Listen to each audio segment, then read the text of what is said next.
Bonjour à tous et à toutes, bienvenue sur Chess.me. Je vous présente donc la ronde numéro 1 que j'ai jouée à Noisiel. Je vais essayer de faire un format assez court.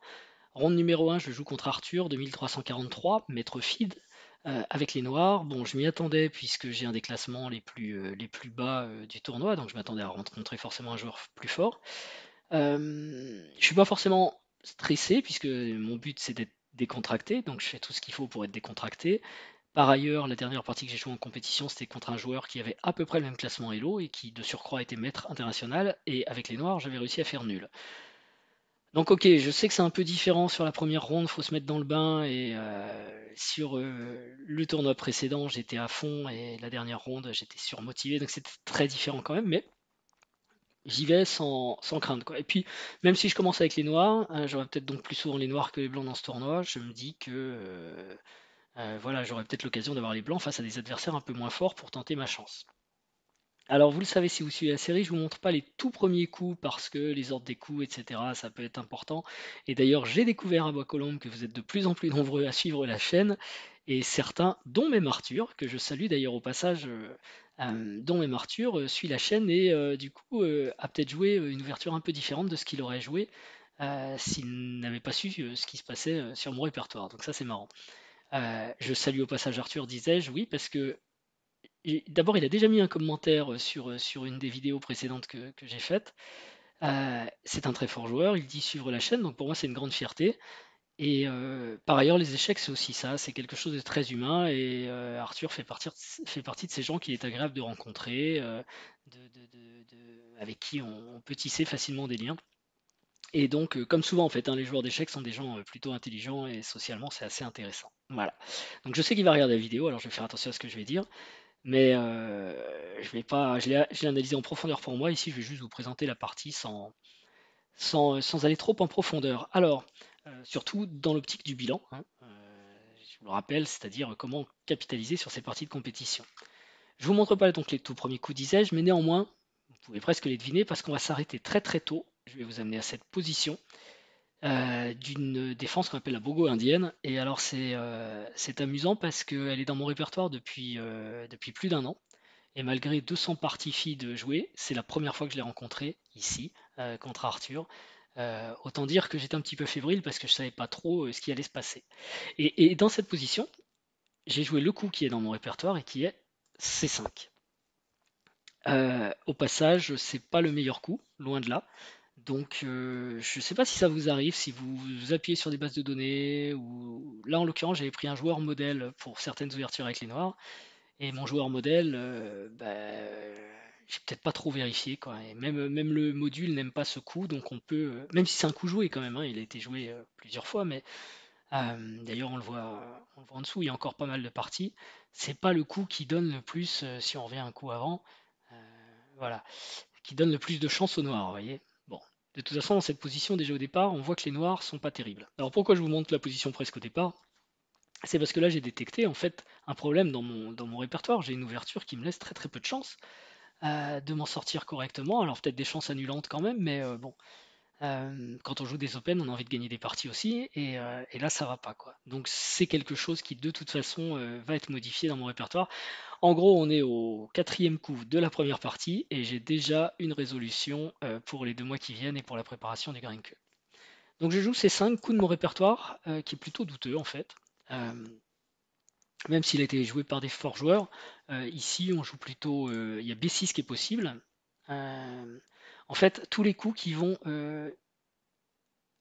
contrôler des cases noires avec des pions, puisque après A3, fou prend D2, on va être obligé de renoncer à la paire de fous et notamment fou de cases noires. Donc tout ce qui permet de contrôler des cases noires est bienvenu. Donc par exemple B6, A3 pour nous repousser, fou prend, Jack. dame prend, parce que ce fou va plutôt venir en B2, je pense. Euh, Fou B7, donc ça c'est un peu obligé. Mettons E3, petit roc. Euh, Fou E2 et D6. Vous voyez, ce genre de plan pour essayer de contrôler les cases noires de partout avec des pions et compenser l'absence du fou. Alors il y a un autre coup qui est possible ici sur cavalier D2, c'est aussi petit roc. Je crois même que c'est le plus joué, je sais plus. Enfin, c'est B6 ou petit roc, avec exactement la même idée. On a A3, fou prend D2, Jack. dame prend D2, et puis allons-y, B6, 3, fou B7, fou E2 et D6. Voilà. Il y a encore d'autres coups possibles, il y en a forcément plusieurs. Est-ce qu'il y en a un qui est amusant Alors celui-là, je l'ai calculé, par contre, il fait un peu peur. D5. D5, là, on contrôle pas les cases noires, mais on essaye de prendre du centre. Il y a check, échec, ok. Donc là, le fou est attaqué. Coup forcé, cavalier C6. A3 qui repousse. Fou prend check, D2, fou prend D2.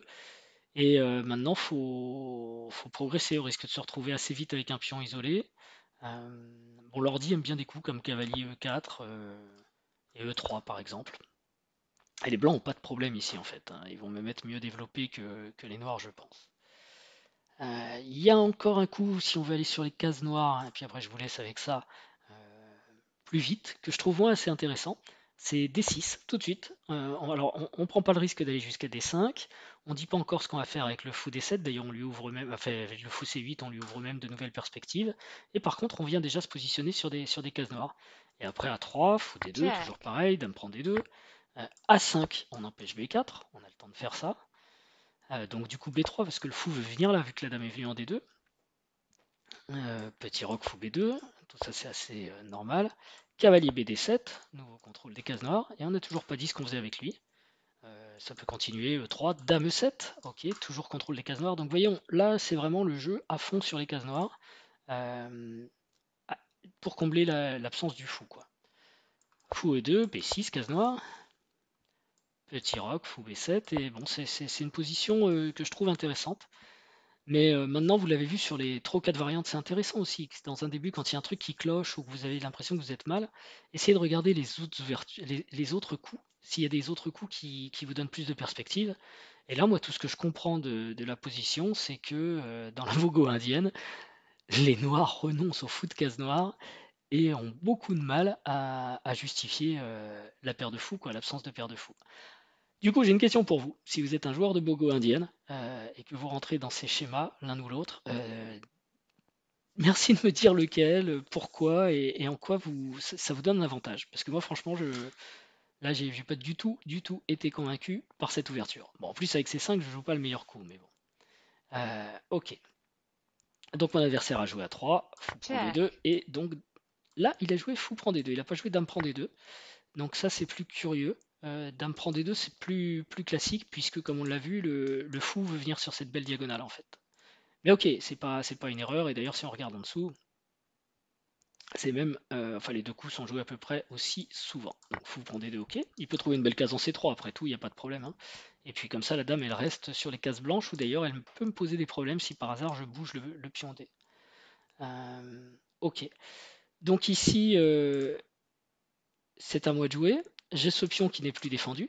Je peux jouer B6 bien sûr, mais après CB, bah, j'ai un pion A7 qui est faible, et puis une colonne, je ne sais pas si je vais pouvoir l'exploiter correctement. Donc c'est la structure qui est embêtante. Allez, embêté. Et je peux aussi jouer D5 pour essayer ça, mais je pense pas que ce soit très bon parce qu'après pion prend, déjà euh, c'est suspect parce que déjà j'ouvre la position en fait. La paire de fou blanc va être contente. Je vais passer du temps d'une façon ou d'une autre à récupérer ce pion. Si j'y arrive d'ailleurs, faut pas que je traîne parce qu'il y a quand même B4 qui peut venir derrière. Euh, donc non, ça me paraissait vraiment pas convenable. Après bon, je peux me tromper, hein, mais je vous raconte ce que j'ai pensé aussi pendant la partie. Donc du coup ici j'ai pris, c'est prend D4. Cavalier prend D4. Et là encore, c'est un nouveau carrefour, mais cette fois, c'est plus un carrefour sur mon répertoire, parce que moi j'ai fini mon répertoire, j'ai oublié de vous le dire aussi. Lorsqu'il fait fou, prend D2. En fait, dans mon répertoire, il n'y avait que dame prend D2. Donc je suis hors book, après fou prend D2. Donc deux choses hein, sur cette variante, et c'est pour ça que je vous la montre. C'est mon répertoire contient un coup faible, c'est 5. Et deux, il est même pas complet puisqu'il y a une possibilité plus ou moins évidente qui n'est même pas couverte. Donc c'est clairement un trou dans mon répertoire. Alors les répertoires, hein, ça se construit avec le temps. Moi, ça fait 2 ans que j'y travaille. J'ai changé un moment. Là, ça fait à peu près un an que je suis stable. Ce qui est bien, il faut de la stabilité. Mais comme je n'avais pas rencontré cette variante, je m'étais jamais rendu compte que c'était très mauvais, en fait, ce que j'avais mis dans mon répertoire. Et ça me permet, bah voilà, je progresse, je vais totalement combler cette partie-là en m'amusant, en choisissant en plus des positions ou des variantes qui vont. Je vais y passer un peu plus de temps puisque j'ai qu'une variante à remettre en cause sur tout mon répertoire, quoi. Donc ça c'est sympa. Enfin, qu'une ouverture. Ok. Ok, donc, que disais-je? On arrivait à C prend D4, cavalier prend D4, et ici, nouveau carrefour. En gros, il y a plusieurs possibilités encore.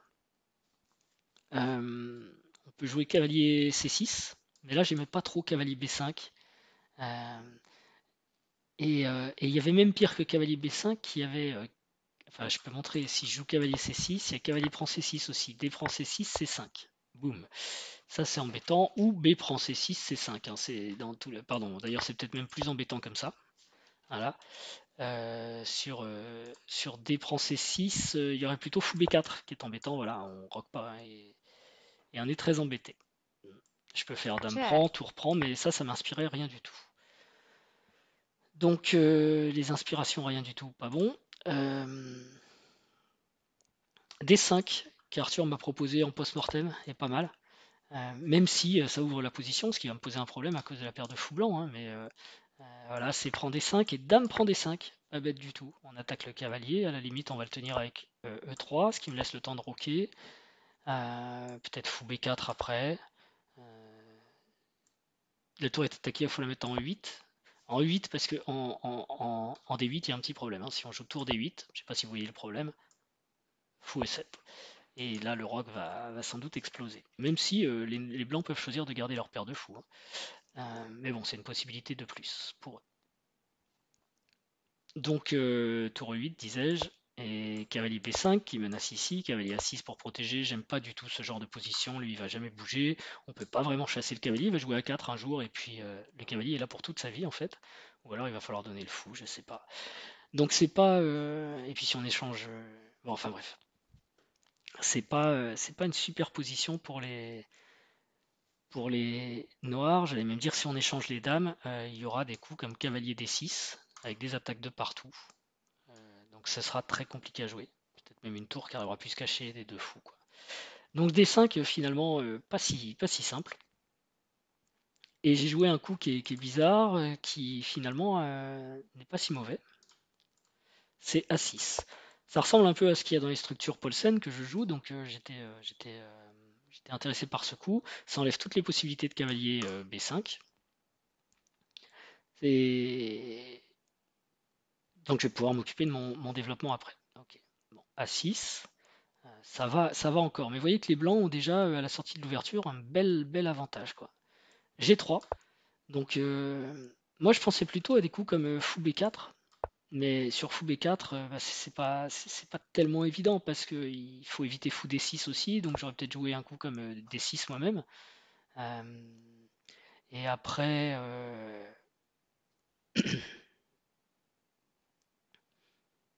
Après, enfin, il y a aussi D5, pardon. Il y a aussi D5 pour couvrir D6, mais alors j'aimais pas du tout la variante. Je calculais dans ma tête, si vous voulez, E3 d'abord, peut-être. A5 pour repousser le fou, dame Ok. échec, fou D7, qui est encore cavalier B5, parce que le pion peut pas prendre ici, hein, c'est cloué à cause de la tour. Et concrètement, les blancs ont rien, d'ailleurs, vous voyez l'évaluation de l'ordi, mais vu de loin, en calcul de variante, je me suis dit, je suis pas loin avec les noirs de me prendre une miniature, ça peut aller très vite, il y a encore de la pression qui peut monter, ça me faisait très peur. Même Grand Rock d'ailleurs, je sais pas. Ça me faisait très peur. Donc sur fou B4, ici, qui m'empêche de rocker, j'aurais joué D6 sûrement, mais là encore, c'est pas génial, parce que par exemple G3, petit rock, ok. Et les blancs peuvent jouer cavalier C2 simplement. Il y a d'un seul coup deux attaques sur D6 et comment on défend? Si on veut défendre, il n'y a qu'un seul coup, c'est cavalier E8. Ça fait vraiment pas envie. Regardez cette position, toutes les pièces noires sont sur la première rangée et les blancs, eux, vont se développer sans problème. Ils ont fini leur développement dans trois coups en fait et nous on fait rien pour l'instant. Donc j'étais plutôt content de voir G3 arriver et j'en ai profité pour du coup tout de suite rocker. Comme ça il n'y a plus d'histoire de fou B4, petit rock. Ok. Alors encore une fois, le rock c'était peut-être pas le meilleur coup, il y avait D5, mais bon, vous voyez, comme j'avais peur de fou B4, le petit rock ça me paraissait logique. Fou G2, et bah, il faut maintenant que je développe cette aile dame. Donc le fou pour l'instant c'est pas trop. Je mets cavalier C6 pour essayer de me développer avec tempo et de retrouver une structure un peu identique, un peu symétrique qui va apparaître avec cavalier prend, pion prend. Seulement, on peut regarder la position, d'ailleurs il joue fou B4, je vais ajouter ça un petit peu. Fou B4 qui attaque la tour, j'échange les Ok. dames, tour prend et tour E8. Voilà. Et quand on arrive ici, en fait, ok, les noirs peuvent se dire on a une structure équivalente, mais il y a des problèmes, on est en retard de développement déjà. En fait, la situation est beaucoup plus grave. L'ordinateur ne donne pas d'ailleurs, parce que l'ordinateur repose ses évaluations sur du calcul. Mais enfin, quand on regarde un peu plus tranquillement la position, ce que j'ai fait pendant la partie, ben on réalise qu'il y a quand même, c'est un peu la cata en fait côté noir. Ok, et d'ailleurs c'est pour Arthur, bravo, on voit c'est un fort joueur. Il n'a pas eu peur d'échanger les dames et de provoquer une structure égale, une structure de pion symétrique. Mais parce que en fait, les deux camps ne sont pas du tout logés à la même enseigne. Si on regarde côté blanc, déjà ils ont l'avantage de la paire de fous et la position est ouverte. Donc les deux fous des blancs sont très forts, ont plein de cases à disposition. Par ailleurs, ils ont un pion au centre que j'ai pas vraiment, ou presque, et ils ont un avantage d'espace. Ils ont tout l'espace qu'ils veulent, les blancs. Il n'y a qu'une seule colonne ouverte, elle est pour les blancs. Dans un coup, s'ils veulent, ils ont fini leur développement. Et donc voilà, ça fait beaucoup d'avantages. Ils ont aussi une meilleure finale grâce à la paire de fous. Côté noir, on n'a pas fini le développement, on a même deux pièces qui jouent pas du tout, enfin ou trois, parce que celle-là on peut pas dire qu'elle fait grand chose. Donc on a 3 pièces sur 4 qui jouent pas beaucoup. Le cavalier d'ailleurs, je ne sais pas s'il joue parce qu'il est peut-être sorti, mais enfin ici il peut pas aller, ici non plus, ici il menace rien. Et là ce serait revenir en arrière. Donc en fait j'ai aucune pièce qui joue avec les noirs. Et je suis restreint sur seulement 3 rangées. Quand les blancs en ont quasiment 5, ils ont tout ça pour eux, moi j'ai rien. Et il y a beaucoup de cases même dans mes 3 rangées, dans mon camp, qui appartiennent déjà totalement aux blancs. Ils ont pris la case D6, ça c'est clair.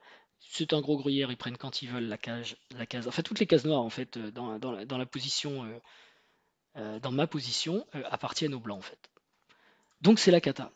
Et comme si ça suffisait pas, quand vous regardez cette position, vous pouvez vous dire bon, comment les noirs peuvent s'améliorer, qu'est-ce qu'ils peuvent menacer, est-ce qu'ils ont des cibles?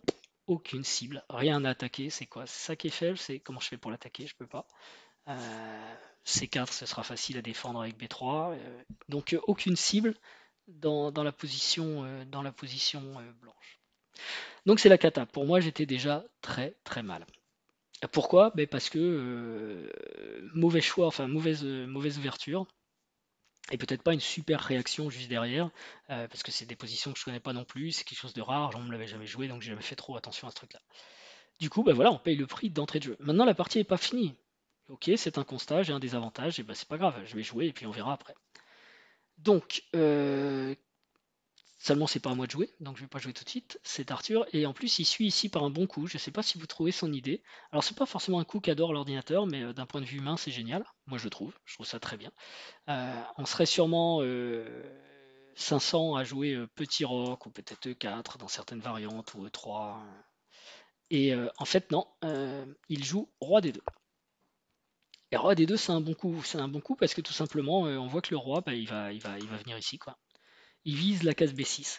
Comme je peux rien faire, que je suis bloqué, que lui, il contrôle toutes les cases, il faut maintenant qu'il arrive à créer une menace, prendre quelque chose, et c'est son roi. Donc on est au 13e coup, il y a encore quand même beaucoup de pièces sur l'échiquier, et Arthur envoie son roi à l'attaque.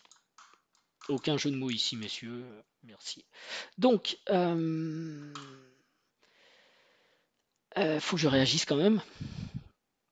Je joue E5. Ça, je pense que c'est un bon coup, parce que du coup, ça libère mon fou.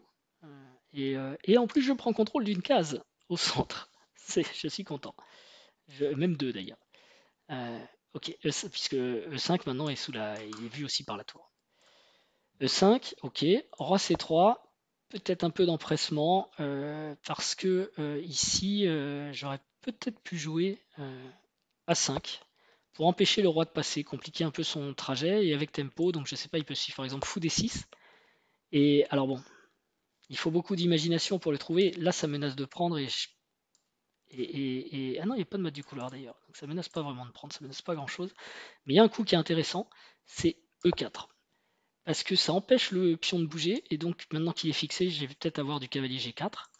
Et aussi, ça ferme la diagonale du fou, ce qui va me permettre de jouer B5. Donc un coup multi-purpose ça. Mais par contre, un coup difficile à voir hein, parce que c'est assez technique quand même. Donc sur roi C3, bah, je le joue pas, et puis d'ailleurs ça fait 3 heures que j'attends de me développer, donc je joue F5. Moi j'étais content, mais en fait bah, l'ordi n'est pas super fan de ce coup. Ça menace cavalier E4, mais bon c'était plus subtil de jouer E4 d'abord. Bon. Enfin A5, pardon, A5 et E4. Euh, D'ailleurs sur fou F5, je pouvais aussi jouer A5 tout de suite, c'était pas mal non plus, hein. C'était ce que je disais. Hop et là, on revient. Roi C3, fou F5. Et donc là, il faut traiter la menace cavalier E4 échec. Il choisit F3. Alors c'est un peu bizarre, ça ferme son fou temporairement, mais c'est temporaire. Parce c'est lui qui a les leviers, donc il pourra réouvrir la position quand il voudra, à un moment favorable. Bien joué. Et ici, on pouvait jouer A5 encore une fois. Mais cette idée m'est totalement. Ça m'a pas paru indispensable si vous voulez. A5, fou D6 et encore E4. Même si pour autant, je pense que les blancs vont garder l'avantage à cause de la paire de fous, mais enfin on se libère un petit peu de côté noir et puis on a moins de faiblesse côté L-Dame, tout simplement parce qu'on va boucher les cases blanches, les cases noires. Au lieu de ça, je joue tour à D8, qui paraît logique, mais regardez, c'est un coup qui est presque perdant en fait, tour à D8. Euh, Pourquoi? Parce qu'il joue E4. Alors ah oui, c'est vrai que j'avais vu A5, mais il y avait un truc qui me plaisait pas sur A5, c'était fou bouge et après E4. Et Et mon fou revenait en C8. Et en fait, ce que je voulais, mon idée initiale, c'était de jouer fou F5 comme je viens de faire, de sortir la tour, et après sur E4 ou G4, de ramener le fou en C8 en fait, mais en ayant libéré la tour. Et c'est pour ça que je joue tour à D8, parce que maintenant je peux mettre fou C8, c'est moins grave. D'ailleurs, je serais même content, il tient le pion B, donc le roi a moins de cible, ça va être plus dur d'aller gagner le pion B, et mes tours sont sortis. Donc pour moi, c'était vraiment deux bons coups, enfin même trois bons coups, 5 fou F5 et tour à D8, j'ai l'impression que j'ai vraiment amélioré ma position. C'était mon plan. Si on repart dans cette position-là, le plan que j'ai décidé, c'est de développer ces pièces. Et donc mes trois coups développent ces pièces. Ok, les blancs ont le trait maintenant. E4, fou C8.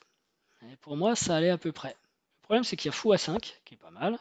Tour prend D1, tour prend D1. Et maintenant quoi? Euh, Maintenant, il va falloir essayer d'empêcher le roi de rentrer. Donc, je me dis, pour empêcher le roi de rentrer, ce que j'aimerais bien, c'est avoir un cavalier en E6. Je contrôlerai cette case. J'aurai peut-être la possibilité de pousser B5 et il va avoir beaucoup plus de mal à rentrer chez moi. Euh, donc je lance la manœuvre avec cavalier D7.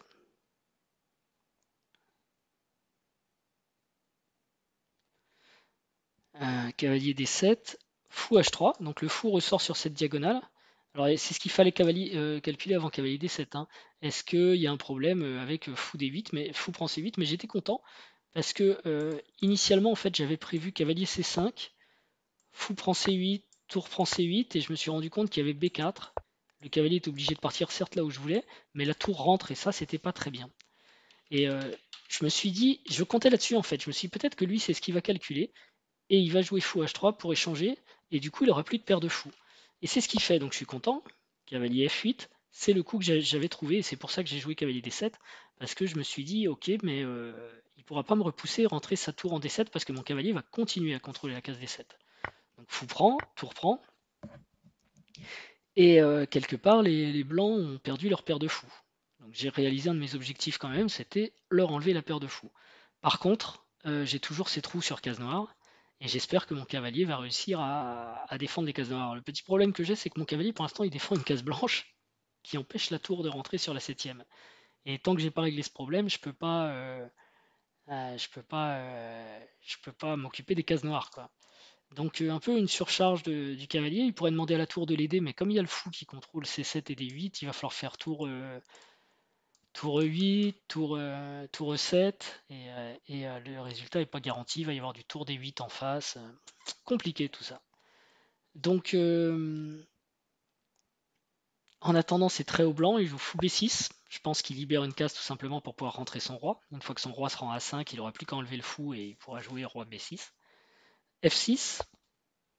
F6, c'est bah, tout simplement pour moi aussi amener mon roi en jeu, parce que maintenant c'est mon plan, hein, d'aller intercepter son roi avec mon roi, et aussi de défendre la case D7. c'est même le premier plan du roi, pour pouvoir libérer mon cavalier de la case F8 et le mettre en E6. Donc voilà, j'ai tous ces problèmes à régler. Et sincèrement, roi B4, je joue assez vite roi F7 avec ce plan, en pensant que c'était absolument le seul coup dans la position, mais c'est pas le cas, et c'est peut-être même le coup perdant d'ailleurs, roi F7. Enfin, sincèrement, à ce stade, je crois que tout est perdant. Parce que si par exemple je joue tour E8, pour jouer tour E7, comme je disais tout à l'heure, défendre D7, et ensuite cavalier E6 qui me permet de contrôler des cases, de défendre le pion, etc. Alors là, il va jouer fou E3, par exemple. Tour E7, je réalise mon plan, je suis content. Mais évidemment, il y a tour D8. Maintenant, j'ai un clouage du cavalier très embêtant. Je peux essayer de repousser en faisant tour D7, tour B8, roi F7 se décloue, et roi A5. En fait, je vais rien pouvoir faire contre roi B6.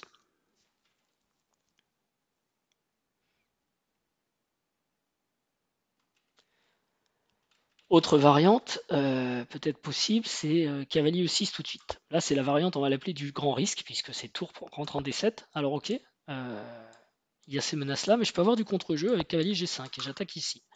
Vaut mieux qu'il défende quand même, tour D3, du coup je reviens. Mais là, il ne rejoue pas tour D7. En fait, il vient d'améliorer sa position. Ce qui s'est passé, c'est que maintenant la tour défend F3, donc il n'y a plus de ressources cavalier G5, et il peut préparer l'entrée avec roi A5. Et si je fais rien, au coup suivant, c'est fou E3, roi B6. Ok, donc on est dans la position après roi F7 que j'ai joué. Arthur joue fou C5. Alors s'il prend mon fou, c'est la cata. S'il prend mon cavalier, pardon, fou prend F8, roi prend F8, tour D7, ça va pas. Donc cavalier E6. C'était une partie de mon plan aussi. Ça permet évidemment tour Check. D6, tour D7 échec, mais je peux monter mon roi. Et suis fou E3. Attention d'ailleurs aux menaces F4, F5 maintenant. Échec, qui gagnerait mon cavalier par fourchette.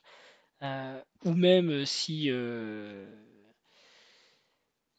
me trompe un petit peu, il peut y avoir quelques maths. Par exemple, je sais pas, H4, H5. Échec et mat. Donc attention, le roi est venu en G6, c'est pas une très bonne case, parce qu'il est loin de l'action et en plus il est dans un réseau de maths. Mais je suis peut-être passé vite sur tour D7 échec, j'avais pas de case. Si je viens ici, c'est tour échec Check. et le cavalier est perdu. Et si je viens en E8, pardon. Et je pense que en G6, c'est la même. Alors par contre, en G8, c'est un peu embêtant parce que je perds ce pion. Par contre, pourquoi j'ai choisi cette option de laisser entrer sa tour? C'est parce qu'il y a quand même un petit piège. Alors je ne sais pas si vous voyez le piège. Est-ce que les blancs peuvent faire tour prend B7?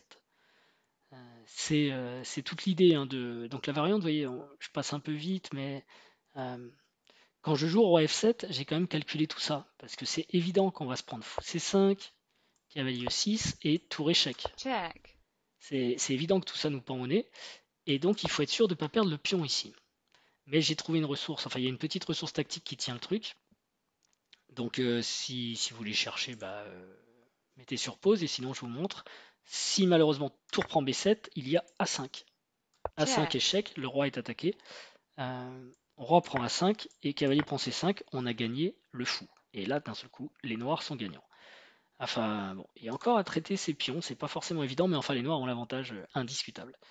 Ok, donc pourquoi je vous parle de ça? C'est parce que j'ai beau me retrouver ici, au 21e coup, dans la position après fou B6, dans une situation difficile, en jouant F6 pour me recycler, roi B4, et bien pour jouer roi F7, il faut avoir calculé la variante jusqu'à A5 quand même, sinon on perd le pion, le pion B7 automatiquement. Donc j'étais un petit peu frustré parce que je me disais, ok, j'arrive à bien calculer, roi F7, fou C5, cavalier E6, Check. tour B7, roi G6. Je sais que je vais pas perdre le pion, et c'est pour ça d'ailleurs lui aussi le voit qui joue fou E3. Euh, mais en même temps, ces bons calculs ne me permettent pas de sauver la position, quoi. J'ai amélioré un peu ma position, mais bon, j'ai toujours un petit problème de pion, attaqué maintenant. Alors je ne veux pas jouer tour B8 qui serait très passif, donc je joue tour D8 avec l'idée que si tour prend B7, eh ben, je vais peut-être m'activer, moi, avoir du contre-jeu, et il va peut-être se passer des choses. De toute façon, dans les finales de tour, il faut être très actif, donc hors de question de jouer tour B8. Je préfère prendre le contrôle de la seule colonne ouverte. Évidemment, Arthur veut pas, donc on échange. Maintenant, je défends, mais c'est un peu artificiel parce que le roi blanc Roi C5 se rapproche et il est déjà trop entré dans ma position. Il menace roi B6 et roi C7 et tout va tomber quoi. Donc il faut que je pousse les pions. B5, C prend B5, A prend B5. Bon, on peut jouer aussi C prend B5. Hein, ça va pas forcément beaucoup plus loin. Ça fera la même chose si je fais C prend B5, roi B6, attaque à 6. Ok. Cavalier E6 pour essayer en fait de faire un petit peu de contre-jeu avec cavalier D4. Attention, si on prend, puis on prend et on s'en va à dame, on a gagné. Mais il y a tout simplement F4. Et on peut pas progresser avec les noirs. Donc je reprends avec le pion A, prend B5, roi D6. Ok, menace tout simplement roi D7. Roi F7. Et ici, Arthur joue F4. Alors, sur roi D7, il y a un coup qui est quand même embêtant. Il y avait cavalier E6, cavalier prend C6, cavalier D4, échec. Je peux pas prendre ici, et donc je récupère le pion, et voilà, je peux encore jouer. Bon, je vais perdre, hein, parce que ces deux pions, je pourrais pas les arrêter, mais c'est une ressource. Par exemple, roi C5, cavalier prend F3, roi B5. Ok. Sur roi F7, en fait, le plan assez simple, c'est tout simplement d'essayer de gagner avec le pion A, puisqu'il est passé, donc de jouer B3, pour soutenir son avance.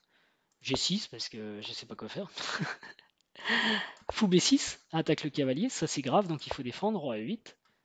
Fou prend D8, roi prend D8, et roi prend C6, voilà, on gagne, quoi, tout simplement.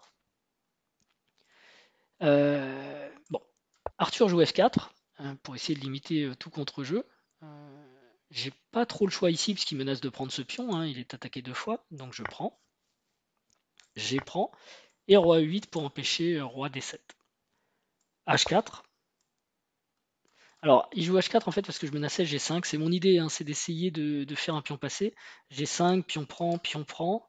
Et si fou prend G5, il y a cavalier F7 échec. Donc en fait, la case G5 est bien défendue par cet échec en fait. Et soit je gagne le fou, soit j'ai un pion passé. Donc il joue H4 pour m'empêcher de jouer G5. Alors je peux préparer avec H6, mais c'est pas bon parce qu'il y aura H5 et plus jamais je pousse G5. Donc faut pousser G6 d'abord. Ok, c'est lent, mais quoi d'autre, hein, de toute façon, perdu pour perdu. Fou D4, attaque ce pion. Et là maintenant j'ai l'occasion de jouer G5 quand même.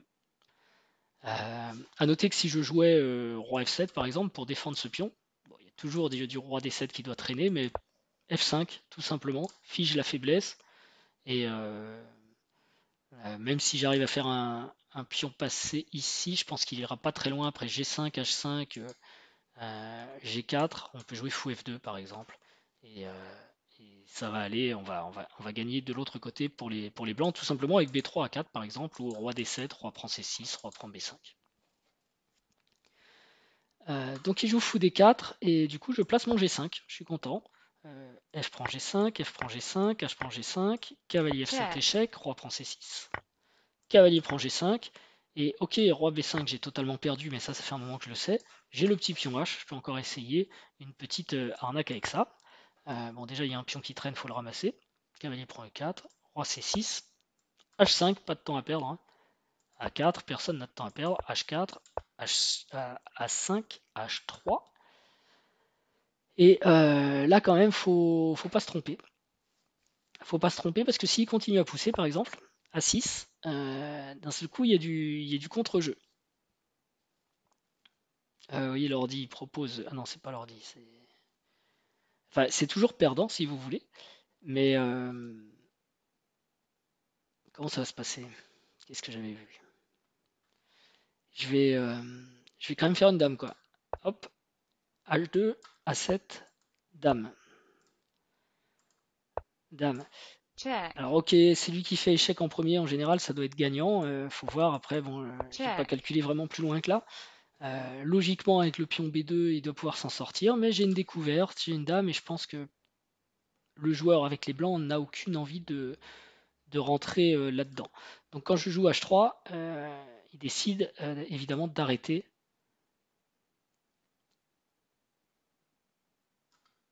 mon pion avec fou E5. Donc le pion est arrêté. Je peux encore tenter un cavalier F6, propose une déviation du fou. Si par hasard il y a un roi B7 ou un roi B6, pardon, j'aurais peut-être une fourchette, mais là il y a peu de chance. A6, Cavalier G4, attaque le fou. Et il joue fou C7. Et là, je peux plus rien attaquer. Donc, bah, j'abandonne. Voilà, j'abandonne. Donc, c'est la première partie, la première ronde des fêtes contre Arthur qui a plutôt bien joué, je trouve. Franchement, son idée roi, roi des deux, elle est vraiment sympa. Et comme conclusion, alors d'abord, je vais re-regarder la partie, puis je vais vous dire les conclusions. Donc voilà, on revoit la partie à partir du mauvais coup, on va dire. Hop, pardon. Du mauvais coup, on va dire C5, A3, fou prend D2. Alors on la regarde défiler tranquillement pour l'avoir en tête. On a bien créé une structure équilibrée avec les noirs, mais on a un problème de double fou, d'espace, de tout ça. On essaye de se développer, logiquement, mais en fait, ça amène une position qui est sans espoir. Parce que les fous sont trop forts. Maintenant, la tour, en fait, en gros, il y a deux diagonales. Hein. Une est occupée par le fou de case noire. Enfin, il y a deux diagonales. Il y a une diagonale et une colonne. Et tout est aux mains des blancs. Pas le fou de case noire, et le fou de case noire blanc. On essaye de venir protéger D7, mais on n'est pas à l'heure. Une petite ressource tactique nous permet un petit sursis. Mais le roi blanc est beaucoup trop fort. Et les noirs n'ont aucune chance. Et j'essaye encore quand même, hein, une petite arnaque en sortant G5, encore une ressource tactique. Et malheureusement, je n'ai aucune chance d'envoyer ce pion à dame et j'abandonne. Ok, donc en termes de conclusion sur cette partie, je vais réinitier mon tableau en air partie. Voilà. Le tableau ronde par ronde que je vais remplir qui va servir pour mon bilan. Donc première partie avec les noirs contre un joueur à 2343, classé, enfin titré FIDE, maître de la Fédération internationale, pardon. Résultat malheureusement une défaite. Ça arrive, hein. Après on gagne, on perd, l'adversaire était plus fort. Ce que j'ai pu trouver, c'est que j'ai eu un jeu stéréotypé, ça c'est important. C'est-à-dire que je me suis dit que le traitement de la position, c'était le développement, avec des coups qui avaient l'air bons, si vous voulez, du Coca-Cola de coups, mais qui ne l'étaient pas, comme A6 parce que ça ressemble à ma sicilienne, comme E5, fou F5, tour D8 et fou C8. Voilà, on a réglé le problème du développement, mais au final, on n'a rien réglé du tout puisqu'on perd la partie dans la position résultante. Et ça va pas, c'est trop stéréotypé. L'ouverture, ça va pas non plus. Ça, c'est même le plus gros problème pour moi de cette ouverture, c'est de cette partie, c'est mon répertoire d'ouverture, donc à régler. Jeu stéréotypé, attention, si j'ai des coups qui me viennent logiquement, instinctivement, il faut les challenger quand même avec d'autres coups, et puis surtout, bien voir où ça conduit, voir dans le début si D5 aurait pas été plus actif que A6, ce genre de choses. Pour la finale, c'est pas mal, elle est totalement perdante, mais j'ai fait tout ce que je pouvais pour essayer d'avoir du contre-jeu ou de sortir quelque chose, même si c'était vraiment sans espoir. En gros, j'étais très mal très vite et ça c'est lié au début. Et ensuite, franchement, je suis pas mécontent de mon jeu. J'ai bien calculé, j'ai trouvé des petites ressources, mais il y avait juste pas grand-chose à faire et mon adversaire en face a très bien joué. Donc, si vous êtes vraiment mal et que l'adversaire joue très bien, vous pouvez plus faire grand-chose. Autant c'est pas mal. Je crois au début j'étais plutôt en retard, j'ai refait mon retard et dans la phase finale, en fait, c'est Arthur qui était plutôt en Zayn note. J'étais très cool, je me suis baladé, j'ai pas stressé, de toute façon j'avais rien à perdre non plus. Et donc voilà. Même stratégiquement, je suis pas mécontent parce que j'ai compris ce qui se passait, j'ai su évaluer les positions, etc. J'ai vite compris que c'était mort en fait. Et pourquoi c'était mort. Donc après j'ai essayé de jouer contre ça, mais ok. D'ailleurs c'est marrant hein, parce que s'il avait fait petit roc, je pense que la nulle était possible. Après petit roc, alors là le plan E5, fou F5 et tour AD8 pouvait avoir du succès parce que jamais son roi rentrait en B6 quoi. Enfin pas si vite en tout cas. Et c'était nul. Donc il y avait quand même des ressources, mais comme il a bien joué, franchement cette idée roi des deux, bravo à lui, elle était bien trouvée. Alors ronde 2, je vais jouer avec les blancs. Ouh, pardon. Bon bah je vais vous le dire. Je vais jouer avec les blancs contre. Ça risque d'être une partie intéressante aussi, parce que je vais jouer contre Eileen Roberts, qui est en fait une Benjamin classée 2130-2129. Benjamin 2129, ça doit faire tilt. Elle est dans les 10 meilleures mondiales de sa catégorie d'âge, donc elle est suivie de très près, d'abord par son père qui est maître fil, mais sans doute par d'autres gens autour. quand on rentre dans les top, peut-être même top 5 mondial de sa catégorie d'âge. Donc voilà, ça pose le truc. Donc c'est quelqu'un qui est forcément bien formé, et par rapport à mon à peu prêtisme, ça risque de clasher un peu. Seul truc positif, j'aurai les blancs. On verra ça, ce sera la ronde 2 que je vous présenterai dans une prochaine vidéo. J'espère que ça vous a plu, n'hésitez pas les pouces bleus, les likes, partagez les vidéos, faites connaître. Et je vous dis à très bientôt. Ciao.